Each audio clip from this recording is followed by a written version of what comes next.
Good afternoon. Yesterday was a sad day in American history. Yesterday was a dark day in the history of this great republic.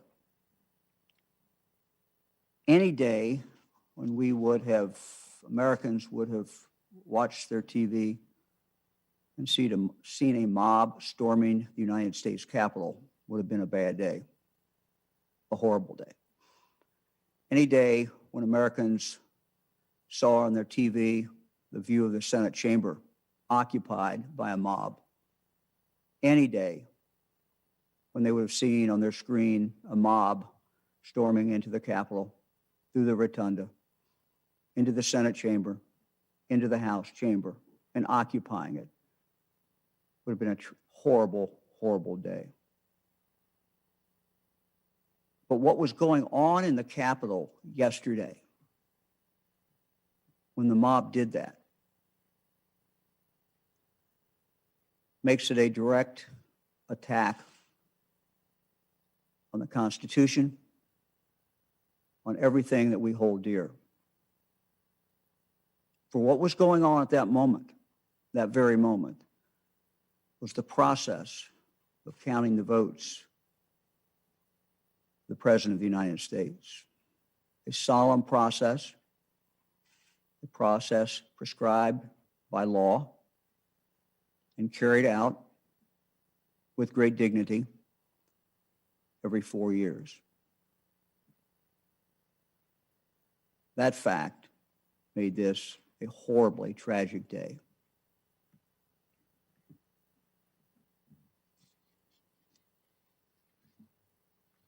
Last night, as I'm sure most Americans were doing, Fran and I were focused on our TV screen, watching the images of the Capitol, really in disbelief and in shock. We tried to comprehend what was going on, tried to make some sense of it. And we saw mid-evening an interview with constitutional scholar Jonathan Turley. Turley said something that Fran and I thought was very, very apt, very correct, and something that we all need to think about. And I'll quote, "What we're seeing is chilling for us because it shows a crisis of faith." That is what the Constitution is. It's a leap of faith that we all take together. The people who scaled the walls have lost their faith. And the question for our country is, how much of America is now faithless? Faith in our Constitution, faith in the rule of law. That faith has gotten us through a lot of tough times.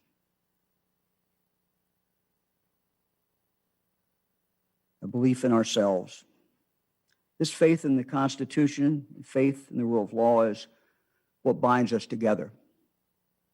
We're a nation whose peoples are drawn from all over the world, who have in common, not a common ancestry for all of us, not a common creed, not a common race, but rather a faith in our country, a faith in our Constitution, a faith in our system of justice. We are truly bound together by that. We are truly bound together by a belief in a basic core set of values.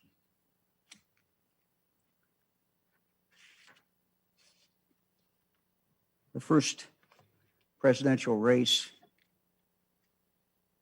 that I focused on as a child was in 1960. Richard Nixon, John Kennedy. When Kennedy won, many Republicans urged Nixon to contest the election, to fight it out, to go to court, believing that the election had been stolen from him by the Democrat political machine in Chicago. Nixon said no. It would divide the country. I won't do it. In January then of 1961, it was his obligation to preside over the United States Senate as the vice president. And it was his obligation, which he fulfilled, in declaring that John F. Kennedy was elected president of the United States. Years later, as a member of the United States Congress, first in the House, then in the Senate, I was honored to be in the chamber when the houses met and the counting of the ballots occurred. I brought my children, granted my children, to see it on more than one occasion every 4 years. I did that because I wanted them to see our system, our great Constitution being played out, the terms of that Constitution being accepted by winners and losers. In 2001, we watched as Vice President Al Gore, as Vice President, after an election that had gone all the way to the United States Supreme Court, declared George W. Bush to be President of the United States. Now, I imagine that to this day, Gore and many other Americans still believe that he won. Yet, peaceful transfer of power took place nonetheless. Theodore White, in his landmark book, The Making of the President in 1960, described America's success in transferring power peacefully this way. Heroes and philosophers, brave men and vile, have since Rome and Athens tried to make this particular manner of transfer of power work effectively. No people have succeeded at it better or over a longer period of time than the Americans. Early this morning, Vice President Pence, senators, House members once again carried out their solemn duty and made the system work, in spite of what had occurred earlier in the day, when thugs stormed our Capitol building, desecrating and defiling not only the structure itself, but the ideals that bind us together as Americans. They made it work. They did their job. What happened yesterday was devastating. It was despicable. But in spite of the violent attempts to stop our democratic process, to stop an election, what happened last night when our Vice President and Congress returned to the Capitol was a sign of great strength and unity and hope. The system worked. The Constitution held. Congress and the Vice President were not deterred in carrying out their constitutional responsibility. They were not deterred in carrying out the will of the people. And they were not stopped from doing what was right. I thank them for doing their job amidst chaos, violence, and danger to themselves, and certifying the results of the election of our next president and vice president. I want to thank the vice president for his statement earlier in the day that he would follow the Constitution, he would follow the laws as laid out. I want to thank Leader Mitch McConnell, what he had described as the most important vote of his career. I served with him, and he is an honorable man. His speech was an honorable speech. No one cares more about the Constitution than Mitch McConnell. But I thank all the members who were there. President Trump's continued refusal to accept the election results without producing credible evidence of a rigged election has started a fire that has threatened to burn down our democracy. This incendiary speech yesterday, when he gave preceding the march that he gave to the protesters, served only to fan those flames, encouraging the mob behavior that ensued. Yesterday's acts were shameful, and all Americans must denounce them, even those Americans who feel, incorrectly, that Donald Trump won. And so, as it has been with every single presidential election in American history, it is time to accept the election results, to accept the will of the people, so we may begin to move forward and we may begin to heal. We need to come together as a people. We need to work together. We must always remember what President Lincoln once said: we're not enemies, but friends. We must not be enemies.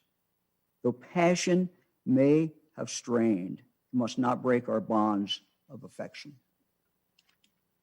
Because our shared bonds as Americans will always be stronger than our differences. What binds us together is so much more than what tears us apart. We must remind ourselves that we are a resilient people. We are a strong people. And we are a people who unite in the toughest of times. Right now, we're facing some tough times. Not just about this election. We have other challenges. We're fighting a common enemy across all 50 states and right here in Ohio, and that's the coronavirus. We have challenges in making sure every child in this state and in this country receives a good education. We have poverty to deal with. We have so many other problems where there really are not partisan differences. We have to remember what binds us together.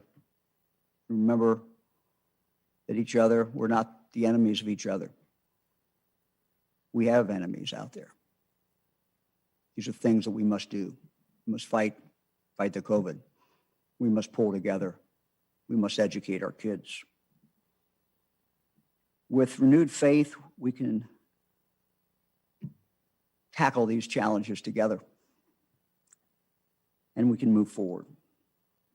United States Senate Chaplain Barry Black, and the prayer he delivered early this morning as our U.S. Senate closed its session following the certification of the votes, should inspire us to do just that, and offers the words that we need to begin to heal. Here is a portion of his prayer.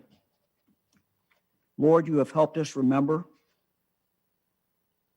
that we need to see in each other a common humanity that reflects your image. You have strengthened our resolve to protect and defend the Constitution of the United States against all enemies, domestic as well as foreign. Use us to bring healing and unity to our hurting and divided nation and world. Thank you for what you have blessed. Thank you for what you have blessed our lawmakers to accomplish in spite of threats to liberty. Bless and keep us. Drive far from us all wrong desires. Incline our hearts to do your will and guide our feet on the path of peace. And may God bless America.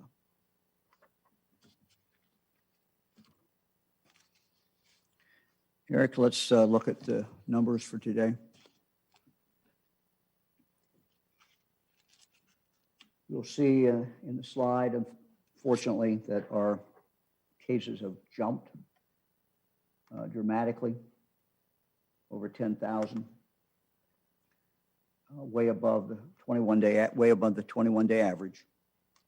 See that our deaths are higher than they have been.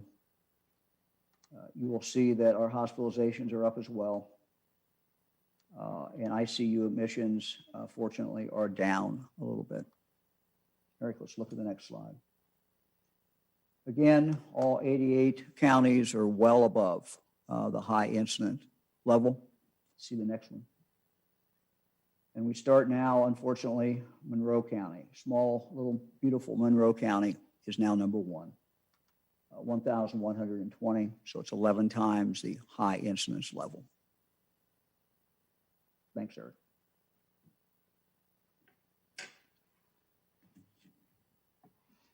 Let's look at the next slide. This is the slide that is a summary of what we just looked at.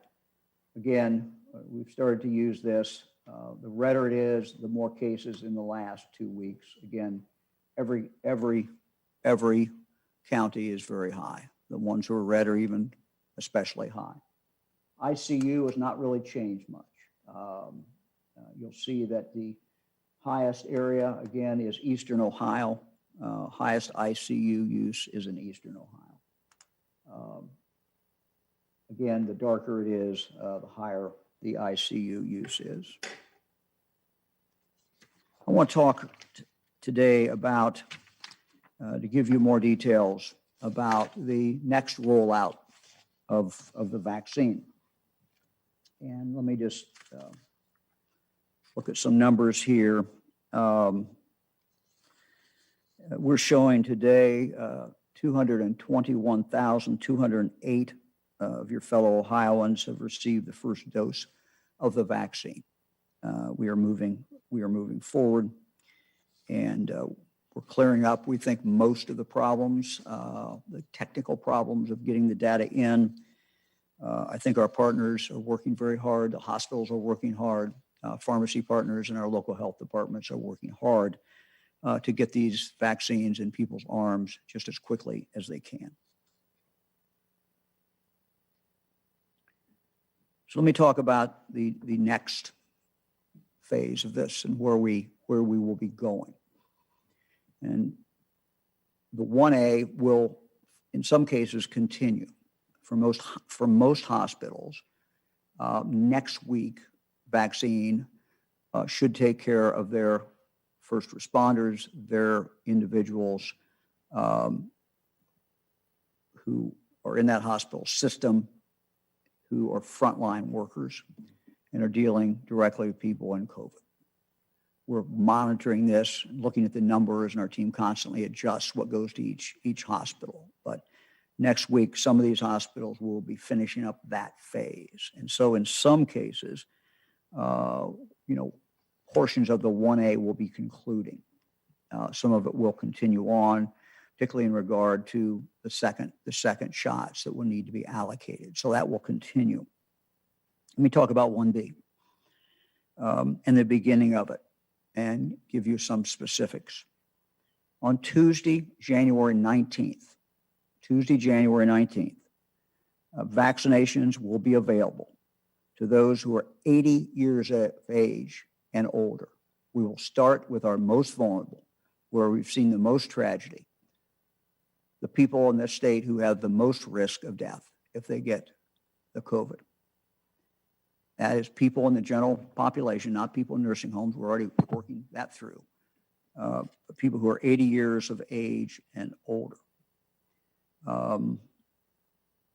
We believe that those individuals are somewhere in the neighborhood of 420, 450,000. We are also, as I indicated last time, receiving about 100,000 for those several weeks, doses per week. So obviously not everyone who's 80 is going to be able to get it that week, but we wanted to set aside 1 week where nobody else could get it except based on age, except those 80 years of age or older. Those receiving vaccines will receive them from, in some cases, physicians, from local health departments, hospitals, federally qualified health centers, in-home health service providers, as well as some of our retail pharmacies. Now, the Department of Health has approximately 1,700 providers already registered to distribute vaccines and will add more. However, when we go to the date of January 19th, not all of these providers will have the vaccine. What we have to do is distribute it through 88 counties. We have to do it in an efficient way. We want to make it accessible, but we also want to make sure it gets out very, very quickly. So as we move forward, there will be additional ones that will be added. But the first, I'll tell you in a moment about the first week. So this coming Monday, we will hold a webinar for registered providers. That will outline our expectations and our instructions for distribution. On Tuesday, those who have been selected to deliver vaccinations the first week will be notified. And they will know on Tuesday that they have been selected to administer these drugs, this vaccination the first week. And they will receive information about the size of their allocation. Now, as I said, there are more providers registered than will initially receive vaccinations, but we will add providers as more vaccine comes available. Again, what drives so much of this is a scarcity of the vaccine. So 100,000 is roughly what we think we'll have for this group the first week. Let me continue on the week. On Wednesday and Thursday, we are asking local emergency management agencies in every county of the state to hold a press conference announcing where vaccinations will be available in their counties and how individuals can receive them. Some providers may require appointments. Some may hold drive-up clinics we can drive through. Some may have walk-in, walk-up clinics. So some you'll have to make reservations for or schedule, some you will not. We expect every provider to clearly state how they will administer vaccinations to eligible individuals. Further, on Thursday, we will launch an online tool on coronavirus.ohio.gov, where individuals will be able to see who is distributing vaccinations in their counties to what eligible group. And the first week will be those 80 years of age or older. Again, as more vaccinations are available, more providers will be added. So how can you find out about this? You'll see it in your local news media. TV, radio, newspapers will provide that information. You will also be able to look on the webpage of the state and look that up as well. So there'll be opportunity for people to be able to see where it is in your county. Now, vaccines are usually delivered from the manufacturer on Monday, Tuesday, and Wednesday of each week. Sometimes there has been a day delay. We cannot control that, nor can the provider control that. We anticipate those providers that receive their vaccines on Monday, January 18th, will in all likelihood start distributing on Tuesday. Those that receive them on Tuesday will begin to be distributed on Wednesday. And those received on Wednesday, we anticipate will be administered beginning on Thursday. So again, that's information that the provider will know. They will know what day they're scheduled to get it. They'll know how much they're supposed to get. And assuming they get it on that day, they will be able to proceed the next day to vaccinate people. But the instructions of how to do that will come directly from that provider, whether it's a health department or whether it's a retail pharmacy or whoever that might be. So clearly, with up to 420,000 people or so, 80 years of age and older, and with only 100,000 doses available for the first week. It will take a number of weeks before those 80 years of age will be able to get their vaccine. Now, every week after that is our plan, and we'll have to see how this goes, and we'll have to see how the distribution goes. But the plan is, and again, it will depend on how much vaccine is coming in to the state of Ohio, which we do not control. We think we know how much is coming in, but we cannot control that. So each week we will add 5 years. So on January 25th, we anticipate vaccinations will open up to those 75 years of age and older. So the 80-year group will still be able to get it. Now we'll go down to 75. Anybody 75 and older, that week we'll phase that in. The following week, it will open up to people 70 and older. And February 8th, the vaccinations, we hope, will be able to be available to those 65 years of age and older. Now, again, this is going to take some time. The whole group of 1B is about 2.2 million. So when a new age range opens, that just certainly does not mean that vaccinations will be completed for the previous age group. We know they will not. Again, it will take a number of weeks to distribute all the vaccine given the limited doses available. We hope that the number of vaccines coming into Ohio will increase.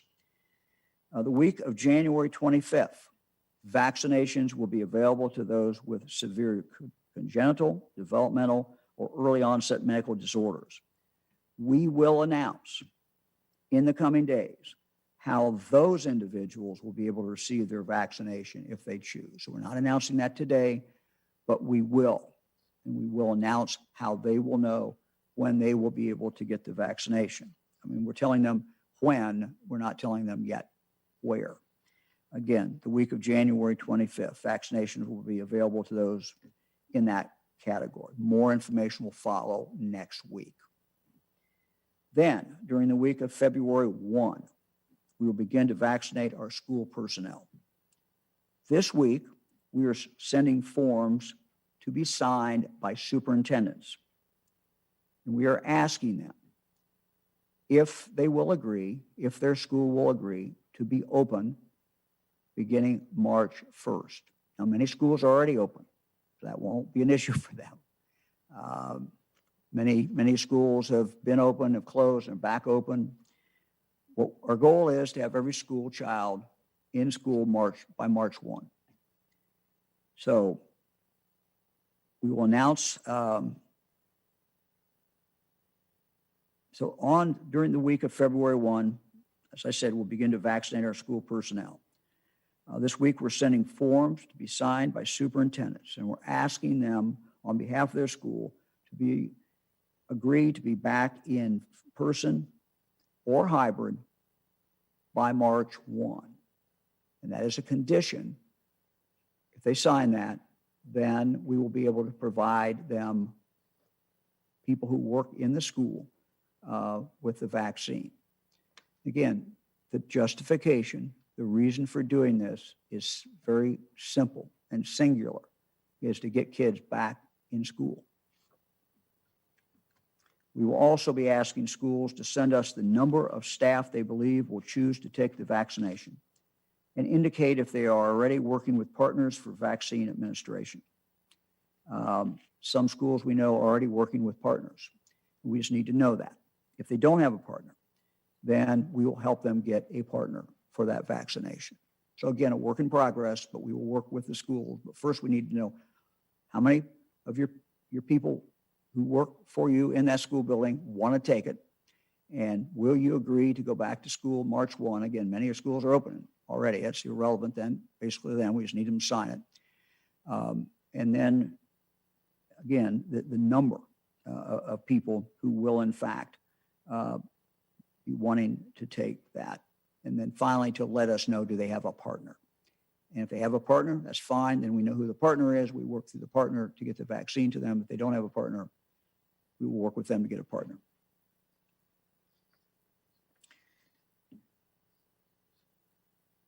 Again, The logistical lift of this distribution is unprecedented, determining recipient groups, population amounts, provider types, as well as identifying individuals to administer the vaccine, assessing storage capabilities is important, handling requirements, awaiting shipment notification and distribution plans from the federal government all have to be worked in by our team. I want to thank our team. They've done a good job for planning this and working on this. So that's the information for today. Let me turn now to the Lieutenant Governor. Thank you, Governor. Appreciated your comments to open up the news conference, and I just want to add some thoughts to that, if I could. Like a lot of people, when I heard about what was going on in DC, I turned the television on and I saw our nation's Capitol building being desecrated and our constitutional process for electing a president being suspended. It was just shocking. It felt like something you would see in some sort of emerging third world democracy, not America. But eventually that order was restored. Our sense of American pride was lifted when Democrats and Republicans walked shoulder to shoulder back into the House and Senate chambers and reconvened and fulfilled their constitutional duties, including Vice President Pence, whose name was also on that ballot last November. What I say today, I preface by saying that I have been a conservative Republican all of my adult life. I have taken the oath of office to uphold the laws and the Constitution of this state and this nation 8 times. And as Secretary of State, which is kind of how I come at this today, for 2 terms, I certified 2 presidential elections. And as Secretary of State, I tried to reassure people that Ohio was a state where it was easy to vote and hard to cheat. I wanted people to have confidence in our system of elections because they should. I did the first ever post-election audit on voter fraud and suppression and showed that nobody who wanted to vote was denied that opportunity, and that while fraud existed, it was rare. During that time, there were many voices who tried to undermine election confidence by alleging voter suppression in Ohio, a state where you could vote for a month without ever leaving home. And I said at the time, those claims were nonsense and they sowed the seeds of distrust. So it's in that context that I feel a responsibility today to provide reassurance that the presidential election of 2020 was not stolen. That does not mean that election laws and processes used by many states were as good as Ohio's. We do an incredible job here. Taking days to count absentee ballots in some circumstances in other states did give the opportunity to sow seeds of distrust. But there's a difference. There's a big difference between an inefficient process and a stolen election. It is reckless to equate the two. In the final days of his presidency, I asked President Trump to honor the Constitution and traditions of America and ask all who support him to honor that peaceful transition of power. Over 200 years of Americans have done that and given us this opportunity. It's our responsibility to preserve and protect it. Governor, I'll also add, because I know we're still in the midst of a pandemic and the part of recovering for 2021, and the recovery for 2021. The interesting thing in the last couple of weeks, I've had an opportunity to talk with some of the people who were involved in the trial, the vaccine trial. Many Ohioans were 30,000 people involved in some of these vaccine trials. Many of them were Ohioans, were involved in the Moderna and Pfizer vaccine trials. And those that I've talked to learned recently whether they were part of the placebo group or part of the actual vaccination group. And those who learned that they were part of the vaccination group were incredibly grateful and have reassured that after, now having had the vaccine for quite a time, that they all have great confidence in that process. And I want to thank them for those who stepped up and did that. Many Ohioans across the state who did that, helping to build that confidence so that as the vaccine is now becoming available, that we can have confidence in it and that we can get that vaccine and that we can move on to the recovery stage of the pandemic. And then finally, Governor, with the last year, we passed along $50 million of CARES Act money for schools for broadband connectivity grants. And that money was going to expire for expenditure at the end of last year. Fortunately, with the extension we got from Congress, schools can continue to use that money for that broadband connectivity through December of this year, through December of 2021. So it's important for schools and students and families to know that they can continue to get have access to the internet for those classes and for the hybrid model that you talked about. But it's great to know that the opportunity for every school person to get vaccinated is going to be there, so we can get schools, all of them, open, so that more and more students can begin to resume full or partial in-person education, which we know is essential to their academic success for many of them. So, Governor, thanks for that opportunity to share those thoughts, and I'll turn it back over to you. Thank you. Ready for questions? Governor, your first question today is from Brian Duggar at WTOL. Hey, Brian.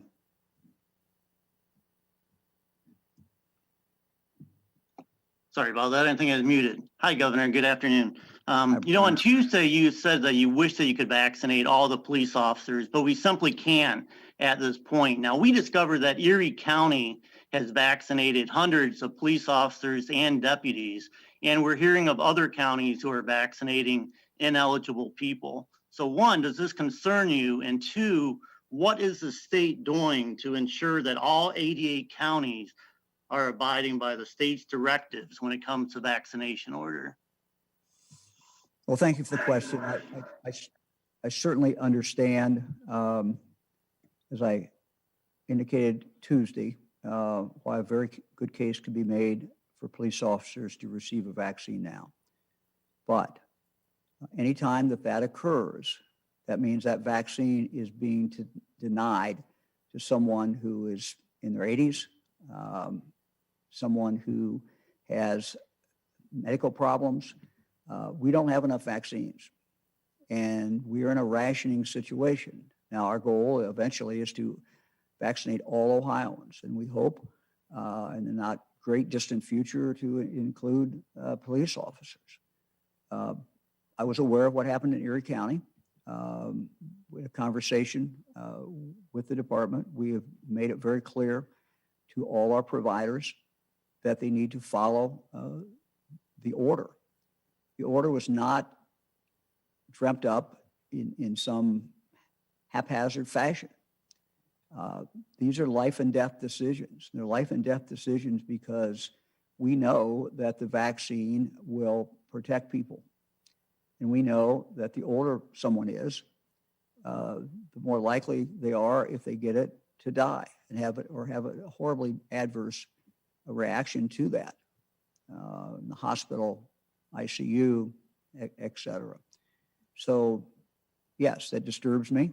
We've gone back. We've made it clear to the health departments. We have made it clear to the hospitals. Now, what we've asked them to do, sometimes when there are some vaccines left over and the clock is ticking, they need to have a place to go with those vaccines. What we have asked them to do is before that day when they're administering them, have a group of people where they can go if in fact they need to put those in arms quickly. We do not want to lose vaccines. We have asked them when possible to stay within group 1A, or at the very least, go into Group 1B. So again, it gives them ample opportunity to get that vaccine into somebody who is older, somebody in that Group 1B, if in fact they end up with 2 or 3 or 5 or whatever they end up with. We are constantly going back and forth with the recipients of this vaccine to make sure that we have the correct number of vaccinations. But occasionally it does happen. We get a number that we put it in and it's much higher than what they actually need. And we have to adjust. And they have to adjust. And we work with them. Our instructions to anyone who is in that situation, if they got any significant number, they're supposed to call the state health department. We have a line they can call. If it's just a matter of a few, again, we ask them to go to 1A and 1B. That's what we've asked them to do. Again, this is all about protecting lives. And finally, every time we go outside that, every time we vaccinate someone who's 35 years of age, who does not have a great risk, or does not at least have as much risk as an 80-year-old, we're bumping somebody. You can see the numbers I went over earlier. We're going a long time to get through 1A and 1B. We got to protect lives. Your next question is from Jim Province at the Toledo Blade.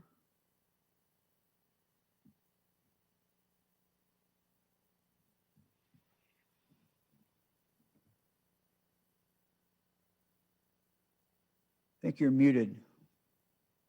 I'm not hearing anything. We'll move on to the next question. Is from Laura Bischoff at the Dayton Daily News.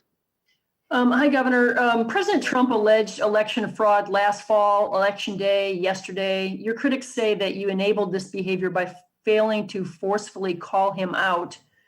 How do you respond to that criticism? And if you could offer some thoughts on invoking the 25th Amendment. Well, first of all, if you recall, President Trump wasn't too happy with me. Did a tweet, about someone running against me in a primary. So obviously, I must have said something he didn't like. Look, Laura, I have faith in the system, and throughout this, I've asked people to have faith in our court system. Some people have said, "Oh, it's terrible. They're filing lawsuits." They have a right to file lawsuits. I think you either have faith in the system or you don't have faith in the system. I've said throughout this, we need to have faith in our judicial system. We need to have faith in our electoral system, the mechanism that works. And the good news from yesterday is that the Constitution prevailed and people followed the Constitution in spite of a mob. Look, I get critics on both sides. You should have seen my, I get email yesterday shortly after I issued my statement. So we got people who don't like what I do. I understand that. But what I've cautioned people all the way through, and what I've said is trust the system. And again, that goes back to my history, my experience throughout my life. My experience throughout my life has been that the political system works. I don't always like it. I've lost 2 elections. I didn't like that. I've had presidential candidates lost. I didn't like that. But the system works and we have to trust the system. But we also have to just trust the judicial system. And what I've said is let it play out. If there are allegations, when Trump supporters had allegations that there was fraud, et cetera, okay, the answer is take it to court. Prove it. Not you shouldn't say, oh no, the courts are closed, you can't go into the court. No, go into court. So I trust the system. Now, the 25th Amendment, that, as you know, is really activated. One way it's activated by the vice president. And when this was written, it wasn't written that long ago, I think the belief was that if there was a situation where the vice president and members of the cabinet felt, because of what they were seeing up close and personal, that there was a huge problem, they had some mechanism, and the Constitution had not provided really that clear mechanism for them before. This provides them with that mechanism. So they are the ones who are the closest. They are the ones who would know when that would be appropriate. I would simply say, though, that we're down to 13 days, if my math is right, until the new president takes office, 12 noon, January 20th. And invoking the 25th Amendment, I think, and again, this is something that people close to it, they have to make those decisions in any presidency. But invoking that is something that we would not want to see happen, because once again, I think that would stoke the fires of people who believe there's a conspiracy, and I think it would lessen faith in our system. So I'm not close to it, can't make that judgment call, but just as a matter of for the good of the country, that seems to me to be something that would cause more division than healing. And we should be at a time now for healing. Next question is from Scott Hallis at the Xenia Daily Gazette. Hey, Scott. Hey, Governor, how are you? Good, sir.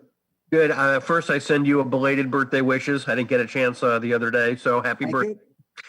The coronavirus website has numbers of vaccinations by county. And I want to confirm if that number, because there's like in Greene County, right, Patterson Air Force Base gave vaccinations. Kettering Health Network did some at Soin Medical Center. You've got Greene County Public Health doing some, and I guess the federal program through Walgreens and CVS. Are all of those vaccinations part of that number that's on that website? Scott, they all should be. The one thing I don't know is a federal installation, right, Patterson Air Force Base. And I will, in fact, I was thinking about that last night. I was going to ask our team to make sure we're hooked in with what they're doing, because they got their allocations separately, did not go through us, not go through the state. And that's true of any federal installation. So I'll get back to you on that. Maybe somebody on our team can call in, and I'll be able to answer that in a few minutes. Okay, we're going to try to go back to Jim Province at the Toledo Blade.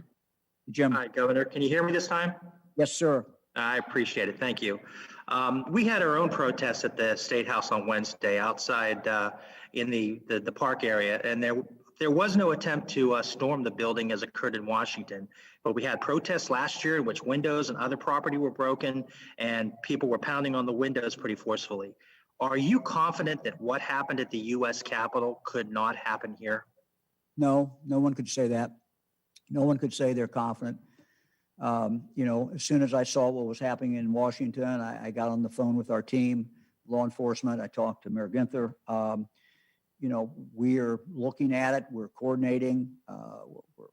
People who do intelligence are getting the intelligence, as they always do. But we're certainly aware that something could happen. And I would just say to the people of the state of Ohio and people of every state, the next 13 days until the next president is sworn in is a very important period of time. We need to pull together. We don't need division. People want to demonstrate, they can demonstrate. But going beyond demonstrations, attacking people, attacking a building, trespassing is just simply not acceptable. Next question is from Ben Schwartz at WCPO. Hey, Ben. Hi, Governor.